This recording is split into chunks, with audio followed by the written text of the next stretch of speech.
इसके बाद जो दूसरी एग्जांपल आती है मास वॉल्यूम रिलेशनशिप की, अगर हम बात करेंगे तो वो एग्जांपल नंबर 1 होगी। अच्छा, एग्जांपल्स आपने सारी ही करनी है, लाइक पेज नंबर से पहले जो है एग्जांपल 1 जो हमने मास रिलेशनशिप की थी, तो एग्जांपल 2 आपने करनी है, ये पेपर में आती है। सेम मेथड होगा जिस तरह हमने पीछे एग्जांपल सॉल्व किए। तो अगर हम अब सेकंड एग्जांपल की बात करते हैं मास वॉल्यूम रिलेशनशिप की, तो उसके न्यूमेरिकल्स हम कैसे सॉल्व करते हैं। पेज नंबर 22 पे एग्जांपल नंबर 1 हमें गिवन है, और उस एग्जांपल नंबर 1 में हमें कुछ चीज़ें दी हुई हैं। प्रॉब्लम है कि calculate the volume of CO2 gas produced. साथ में हमें एक इक्वेशन दी हुई है, पहले हम इक्वेशन लिख लेते हैं। तो CH4 प्लस 2O2, साथ में हमें कार्बन डाइऑक्साइड मिल रही है 2CO2 प्लस नहीं 2CO2 नहीं है यहाँ पे, ठीक है, CO2 है प्लस 2H2O मैं ऊपर लिख देता हूँ 2H2O, ठीक है।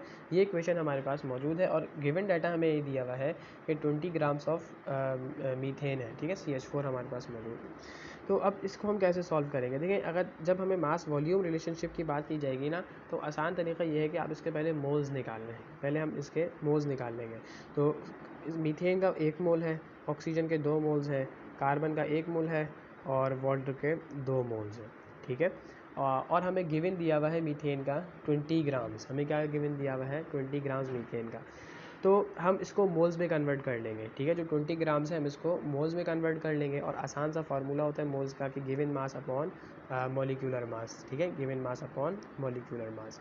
तो जो हमें गिवन मास है वो है 20, ठीक है, जो गिवन मास है वो हमें कितना दिया हुआ है प्रॉब्लम के अंदर, वो दिया हुआ है 20, और उस 20 को हम डिवाइड कर देंगे मीथेन से, यानी उसके मॉलिक्यूलर मास से, तो आ जाएगा 16, ठीक है, क्या आ जाएगा 16।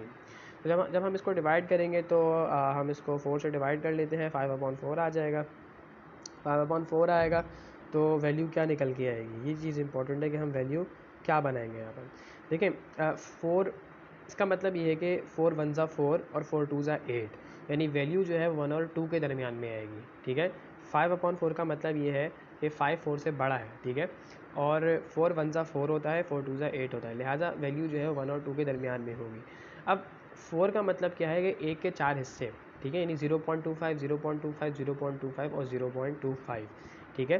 तो 5 यहाँ वैल्यू है, यानी 4 से 1 ऊपर है, लिहाजा मैं क्या लिखूँगा कि 4 1 ज़ा 4, और साथ में यहाँ क्या लगाऊंगा 0.25, ज़ीरो तो नहीं आएगा यहाँ पे, मैंने यहाँ पे मिस्टेकनली इसको हम मिटा देते हैं ज़ीरो को, तो 1.25, ठीक है, 1.25। अगर ये 6 होता तो 1.5 हो जाता, अगर ये 7 होता तो 1.75 हो जाता, अगर ये 8 होता तो ये 2 बन जाता, ठीक है। तो मोल्स कितने निकल के आए हमारे पास 1.25, ठीक है, मोल्स मीथेन के निकल के आ गए हमारे पास 1.25। तो calculate the volume of carbon dioxide gas produce at standard temperature pressure by combusting of 20 grams of CH4। तो हमें कार्बन डाइऑक्साइड का मालूम करना है।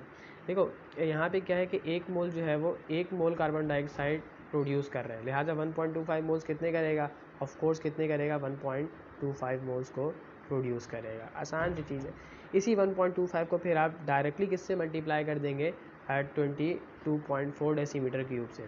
चूँकि एक मोल के अंदर जो है वो 22.4 डेसीमीटर क्यूब होते हैं, लिहाजा हमें जो वॉल्यूम निकालना है वो सिंपल हम क्या करेंगे कि 1.25 मल्टीप्लाई बाय 22.4 मल्टीप्लाई बाय 22.4, ठीक है। आंसर जो है हमारे पास वो क्या आएगा, ठीक है, हम 1.25 को 22.4 से मल्टीप्लाई कर रहे हैं, तो आंसर क्या निकलना चाहिए। देखें अगेन, हम 22.4 को मल्टीप्लाई कर रहे हैं 1.25 से, यानी कि ये वैल्यू जो है वो 1 से ग्रेटर है और 2 से छोटी है, ठीक है, 1 से ग्रेटर है और 2 से छोटी वैल्यू है, लिहाजा जो आंसर आएगा हमारे पास वो 22.4 या 44.8 के दरमियान में आएगा, ठीक है। अगेन मैं इसको समझाता हूँ कि 22.4 को हम मल्टीप्लाई कर रहे हैं 1.25 से, ठीक है, यानी 22.4 1 ज़ा 22.4 होगा, और ये वैल्यू 1.25 है, यानी 2 से छोटी है, तो इसका मतलब क्या है कि 22.4 2 ज़ा क्या होगा 44.8, लिहाजा वैल्यू जो है आपकी वो 22.4 या 44.8 इन दोनों के दरमियान में कोई वैल्यू आएगी। अब वैल्यू किसके करीब हो गई, या तो 22.4 के करीब हो गई या फिर 44.8 के करीब होगी। तो ये आसान सी चीज़ है कि 1.25 लिखा हुआ है, ठीक है, 1 के करीब होगी, यानी 1.25 ये वैल्यू जो है वो 1 के ज़्यादा करीब है, लिहाजा आंसर 22.4 के करीब होगा। फॉर एग्जांपल 27 हो सकता है, 29 तक हो सकता है, मतलब इसके दरमियान में कोई वैल्यू आएगी। तो हम एक्यूरेट नहीं जाएंगे, हम अप्रॉक्सीमेटली इसका आंसर निकाल सकते हैं। तो ये है मास वॉल्यूम रिलेशनशिप। इस तरीके से, इस आसान तरीके से हम मास वॉल्यूम रिलेशनशिप निकाल सकते हैं। इसी के साथ जो तीसरा मेथड आता है वो आता है वॉल्यूम रिलेशनशिप। वॉल्यूम रिलेशनशिप निकालना आसान है, इजी है, और हम इसको देखते हैं कि वॉल्यूम रिलेशनशिप हम कैसे निकाल सकते हैं।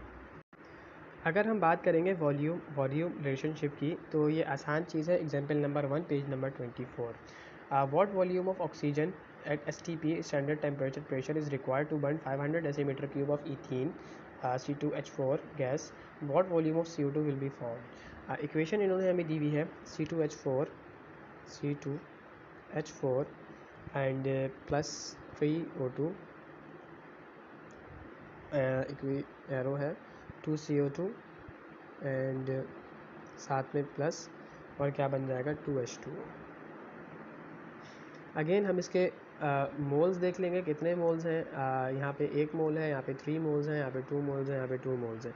एक बात इंपॉर्टेंट है यहाँ पे कि वॉल्यूम रिलेशनशिप के अंदर जो मोल्स और डेसीमीटर क्यूब है, हम उनको इंटर कन्वर्टेबल लेते हैं। यानी कि मैं ये कह सकता हूँ कि 1 decimetre cube of ethene plus 3 decimetre cube of oxygen बनाता है 2 decimetre cube of carbon dioxide plus 2 decimetre cube of water, ठीक है। एग्जाम्पल 1 में इन्होंने हमें दिया हुआ है कि what volume of oxygen is required. अच्छा, इन्होंने बोला कि 500 डेसीमीटर क्यूब, तो हम नीचे लिख देंगे कि भाई 500 डेसीमीटर क्यूब, ठीक है। चूँकि ऊपर 1 डेसीमीटर क्यूब है, तो हम ईथीन के नीचे क्या लिख देंगे 500 decimetre cube. Required, what volume of O2 is required, यानी कि O2 हमें फाइंड करना है। आसान सी चीज़ है कि 500 मल्टीप्लाई बाई 3 डिवाइडेड बाई 1, ठीक है। 500 मल्टीप्लाई बाई 3 डिवाइडेड बाई 1, तो आंसर क्या आ जाएगा 1500। बहुत आसान सी चीज़ है, ये हमारे पास आंसर आ जाएगा। इसी तरह दूसरी चीज़ जो अगर हम देखें कि what volume of oxygen carbon dioxide will be form, तो 1 मोल जो है यहाँ पर 1 डेसीमीटर क्यूब जो है वो 2 डेसीमीटर क्यूब बना रहे हैं। तो 500 कितने बनाएगा, तो 500 मल्टीप्लाई बाई 2 डिवाइडेड बाई 1, तो कितने बनाएगा 1000। This is very easy. Volume relationship is very easy. Paper के अंदर जो है मैंने बताया कि ये सब पेपर के अंदर पूछा जाता है। इसी के साथ जो है कुछ मार्किंग्स हैं जो मैं आपको बुक में करवा देता हूँ। इंपॉर्टेंट मार्किंग्स हैं पेपर के अंदर, वो पूछी गई हैं। सबसे पहले तो पेज नंबर 1 पर ही आ जाए, केमिस्ट्री की डेफिनेशन को मार्क कर लें। आई भी तो नहीं है, लेकिन आप इसको पढ़ लीजिएगा। रटी रटाई डेफिनेशन आप लोग वैसे रटी भी होगी आपको ये डेफिनेशन। इसके अलावा जो है सिग्निफिकेंट फिगर्स मैंने करवा दिए हैं।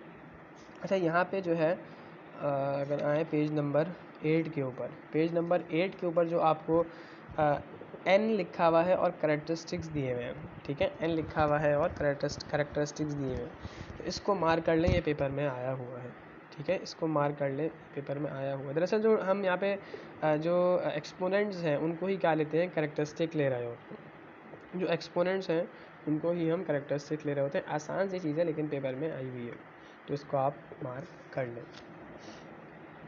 इसी के साथ एरर डेविएशन है पेज नंबर 10 के ऊपर। इन सब की आपने डेफिनेशंस, देखिए बुक तो रीड आपने लाजमी करनी है, और इन सब की आपने डेफिनेशन लाजमी करनी है। Atomic mass, molecular mass formula, mass page number 11 पे है। एम्पेरिकल फार्मूला, ये सब जो है वो आपने करना है।